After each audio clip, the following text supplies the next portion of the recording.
যানজটের যন্ত্রণাকে মুক্তি দিতে বাজারে এসেছে উড়ন্ত ট্যাক্সি। সড়কপথে যে গন্তব্যে পৌঁছতে 60 থেকে 90 মিনিট সময় লাগে, সেই একই গন্তব্যে উড়ন্ত ট্যাক্সিতে যাওয়া যাবে মাত্র 7 মিনিটে। এরই মধ্যে এই পরিষেবাটি শুরু করতে যাচ্ছে সৌদি আরব।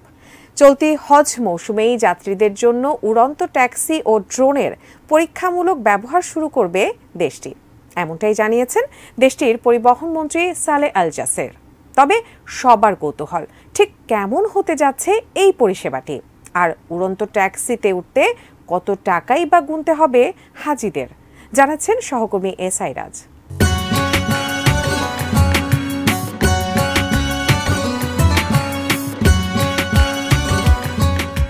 চলতি বছরই হাজিদের জন্য অত্যাধুনিক যাতায়াত ব্যবস্থা চালু করছে সৌদি আরব। দেশটি জানিয়েছে, এবার হজ যাত্রীদের জন্য পরীক্ষামূলকভাবে উড়ন্ত ট্যাক্সি ও ড্রোন ব্যবস্থা চালু করা হচ্ছে। শুক্রবার মিডল ইস্ট মনিটরের এক প্রতিবেদনে এই তথ্য জানানো হয়েছে।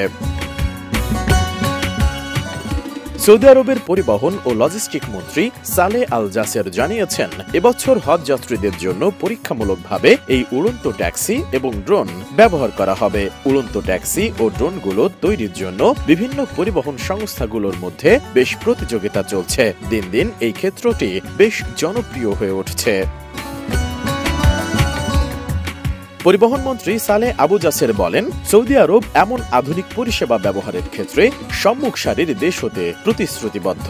এ আধুনিক পরিবহন ব্যবস্থাকে সবচেয়ে বেশি কাজে লাগানো হবে হজ মৌসুমে। মদিনার প্রিন্স মোহাম্মদ বিন আব্দুল আজিজ আন্তর্জাতিক বিমানবন্দরে আসা বিদেশি হজ যাত্রীদের প্রথম দলকে স্বাগত জানানোর পর আয়োজিত এক সংবাদ সম্মেলনে এসব কথা বলেন তিনি। এছাড়া সামনের বছরগুলোতে হজ যাত্রী পরিবহনে এ উড়ন্ত ট্যাক্সি সরবরাহ করার জন্য পরিবহন খাতের কয়েকটি বিশেষায়িত প্রতিষ্ঠান প্রতিযোগিতায় নেমেছে বলেও জানান আল জাসের। বছরের শুরুর দিকে উড়ন্ত ট্যাক্সি চালুর পরিকল্পনার কথা জানিয়েছিল সৌদি আরব। পরিকল্পনা অনুযায়ী সৌদি আরব এয়ারলাইন্স জেদ্দার কিং আব্দুল আজিজ আন্তর্জাতিক বিমানবন্দর এবং মক্কার হোটেলগুলোর মধ্যে হজ যাত্রীদের জন্য এ উড়ন্ত ট্যাক্সি চালুর কথা রয়েছে। এজন্য প্রায় 100 উড়ন্ত ট্যাক্সি কেনার পরিকল্পনার কথাও জানানো হয়েছিল তখন।